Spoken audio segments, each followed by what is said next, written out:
Minnesota's on fire, and now 7 people were shot in a protest in Louisville, Kentucky, on the heels of a protest around Breonna Taylor, who was murdered in her bed at 1 o'clock in the morning a few weeks ago. Joining me right now to talk about this and other issues, Mr. Killer Mike. Welcome. Hey, how you doing?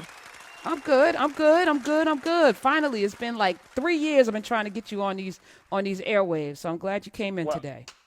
I'm a big fan, and I appreciate you clarifying that I'm actually Michael Render, because I know a lot of times in this culture of cancellation and bait, the word Killer Mike could trigger people. But that's just a name given to me as a kid because I was really good at rapping. So let's get that part out of the way so the critics that are going to criticize you and me got it done. My mother named me Michael, and I really appreciate you allowing Michael an opportunity to talk on the behalf of his community today, Karen.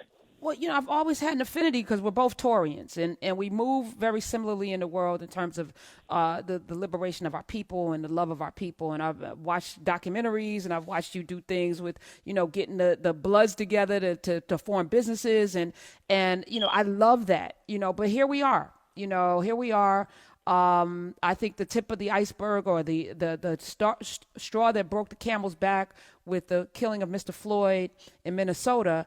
I don't know where we go from here. So I'm talking to as many people as possible because we need some answers. What do you got? What do I have? Yes. I have sadness. I have hopelessness. I have misery. I have everything that every black person has felt in their guts, whether it was Breonna or Ahmaud or, now this young man, Mr. Floyd. I feel all of that. And I think it's important that we're all honest about that. It gets to feeling pretty hopeless. When my idol, if you've ever heard me rap, you can tell my idol is Ice Cube. For my idol, 33 years past his debut with NWA, complaining about these problems and letting the world know they exist, for him to have to cancel Good Morning America, because simply just as a black person, y'all gonna understand when I say it, man, you just don't feel like it today. You don't feel like carrying the weight of the community on your shoulders. You don't feel like making people who don't look like you feel it's going to be okay, because it doesn't feel like it's going to be okay. James Baldwin talks about that. So I don't have much except solidarity right now. I have solidarity with each human being that looks like me and that understands that struggle, and everyone who is an ally, a co-conspirator, or a brother or sister in that fight. You bring up Ice Cube, and I think maybe the weight shouldn't be just on him. We were talking before you got here with Damati Pongo and Lamont King, and since our inception here, there's always kind of been this lean towards charismatic leadership. Whether we're talking Booker T and Frederick Douglass and W.E.B. Du Bois and we can go on. Marcus Garvey, Malcolm Martin, and there's always kind of been this Sharpton Jesse, this. The weight is on people who are out front, but the work is really done in the trenches that we don't even see. The people who are rolling up their sleeves every day. For every one Martin and Malcolm, there were 100 Fannie Lou Hamers and Lucy Parsons. If you guys follow me on Instagram, just Killer Mike, I like pictures more than I like arguing, so I seem to be on Instagram a lot more than Twitter.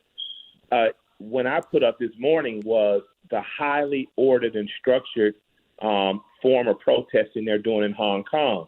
And that's because I wanted organizers on the ground to know, first and foremost, my solidarity is with you, that the people on the ground, doesn't matter who people regard as a leader, and that's myself included, the leadership, doesn't matter who they regard as a leader, the leadership is going to follow the organization of the people, believe it or not. Huey talked about that. It's not the vanguard, it's not the leadership, it's the people. So for me, as the people because there are already people organizing on the ground, and all they need is help mobilizing.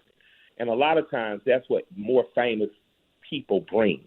They bring help to mobilize. Like in Dr. King's days, he was hell of an organizer, but once he reached the statue where he was going around promoting what they were doing in many other rooms, he became more of a mobilizer. You had people like Stokely Carmichael organizing on the ground. So I'm with the organizers on the ground, and my thing is that rather than look for charismatic leadership, appreciate it. I appreciate a charismatic leader, someone who can voice the thoughts and concerns of the people like Malcolm. I appreciate it. But what's needed is what Cleaver talked about, that when he said, we're not outnumbered, we're out organized. And we need to commit our next 5 years, 10 years, 50, 100 years to organizing in our community in a way that we become impenetrable to these type of attacks.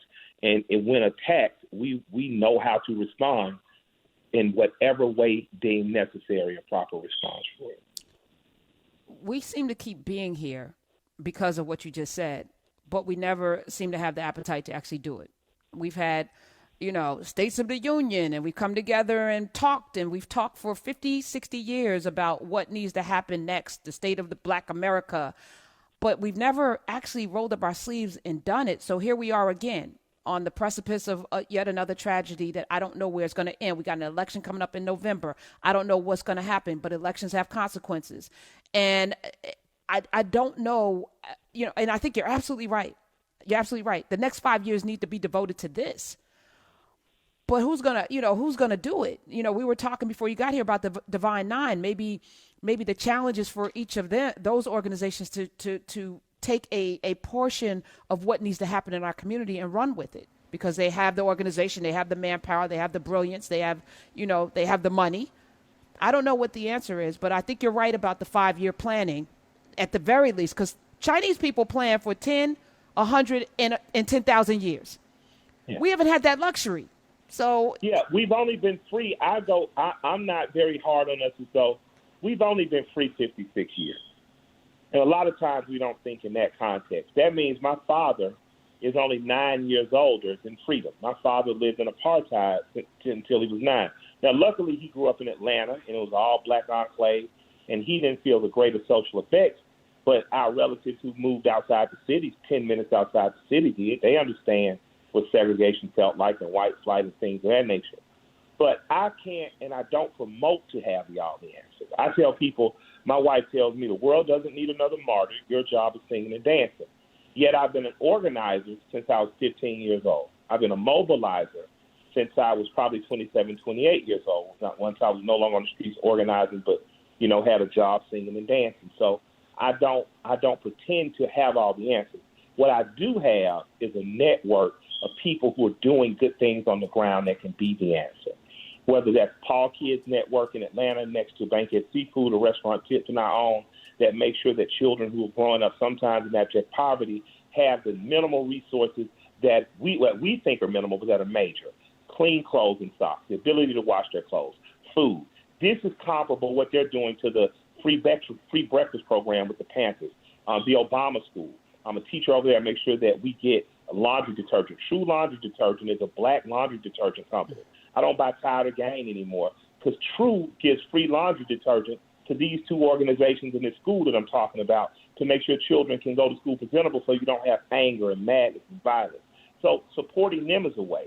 Next Level Boys Academy, which is Academy in Atlanta, Georgia. And all these people are right online on my IG and on other IG. They take young men who are looking at 20, 30, 50-year sentences.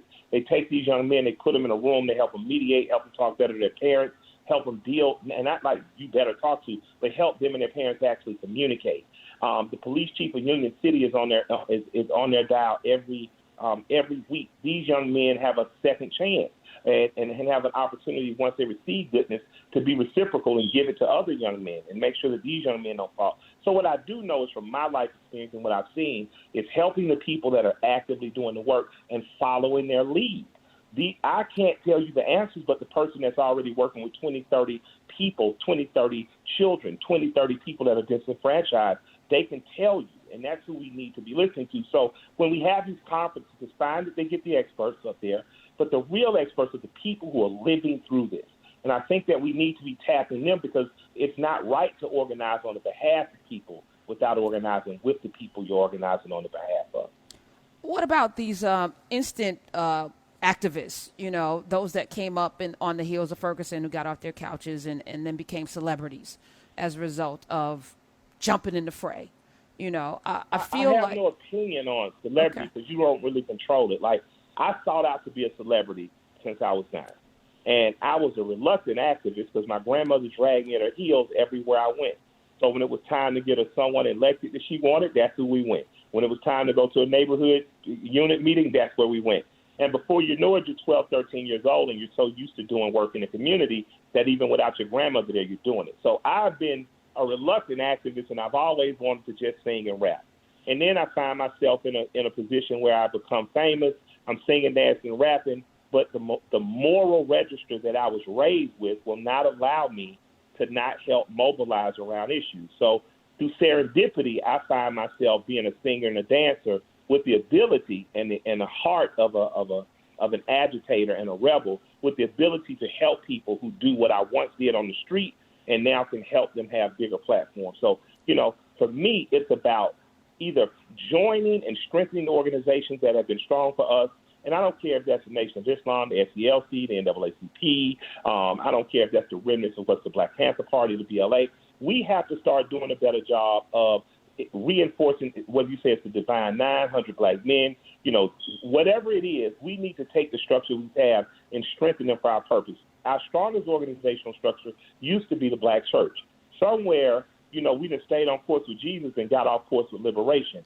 So I think that the black church has a call to have people come to the basements of those churches and start. We need to have people come to the basement of those black churches and start to reconfigure what does organizing now look like. I've realized that it's not enough to be equal to a people who will ignore death, murder, and evil done to you. It's not enough to be equal to a people who will bomb and ravage brown countries. It's not enough. I don't want to be equal to them. I want my fair and equal treatment under the United States Constitution, and I want to be able to live peacefully and away from violence and fear of. And we're going to have to start to say, well, what does that look like? I think we need more black farming clubs, more black fishing clubs, more black hunting and shooting clubs. We need to get in our basements and fellowship with one another instead of going to restaurants that are not owned by us. We need to start cooking at home. We need to start to self-segregate our dollar. And we need to make our social activities less social. So if you're a social activist, that's fine. Just use it to mobilize people for the greater good and not just picture opportunity. And bringing attention is not just enough. We have some people who use social sites in a divinely dope way. I really appreciate the work of people like Teslin Figueroa. I appreciate Nina Turner. I can appreciate some of the people say they don't appreciate.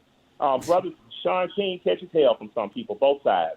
But if he hadn't brought some of the attention to some of the things that would happen, would we even know about him? Sister Teslin Figueroa catches hell for being on Fox News. But who's telling the unabated truth to those people every morning like she was? So for me, let's start to look at the unconventional for answers as well. Eddie Glaude is someone else I like. So for me, I'm just like, there is no one singular solution. If it was, we all would be Garveyites. We all would be as disciplined as the NOI. We all would be as freedom-minded as the African Methodist Episcopal Church. But we all aren't at the same place at the same time. But if we all do a little bit, no one has to do a lot. So I don't have a lot of critique or criticism. But after you finish ranting and raving online, take your ass outside and help an actual organization that is doing the work that you are for or fighting what you are against in real time. I am convicted, and I thank you for that, because I think, sometimes we forget that we're all on the same team ultimately, even if many people do it differently. And I want to offer you this platform to magnify anything that you think needs to be magnified. And I want to stay in touch with you so that we can get these things done. I'm tired of talking, Michael Render. I'm tired of being here next year, the year after. We're still in the same place.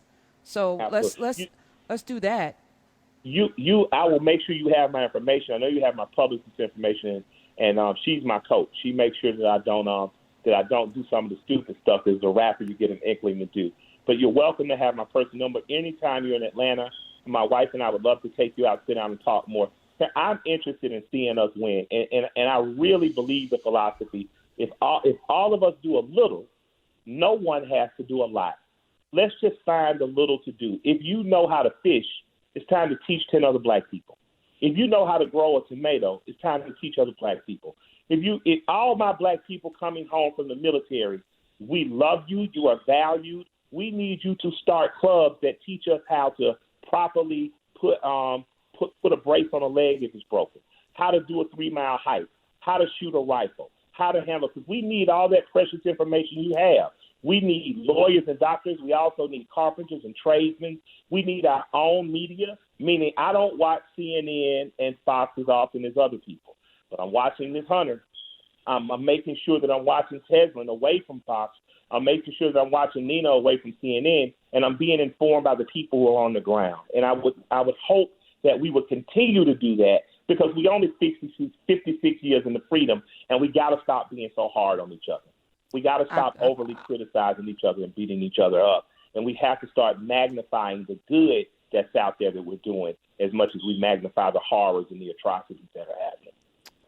How's your family during this COVID? My family's good. Thank you. You know how to get a smile out of a country boy. Look, my wife is from the Deep South. She's from Savannah, and her birthday is tomorrow. So happy birthday, Shane. I love you very much. And we're in the middle of just planning an epic birthday weekend for her and all her friends. And I'm very happy to be in the middle of that and talking to you.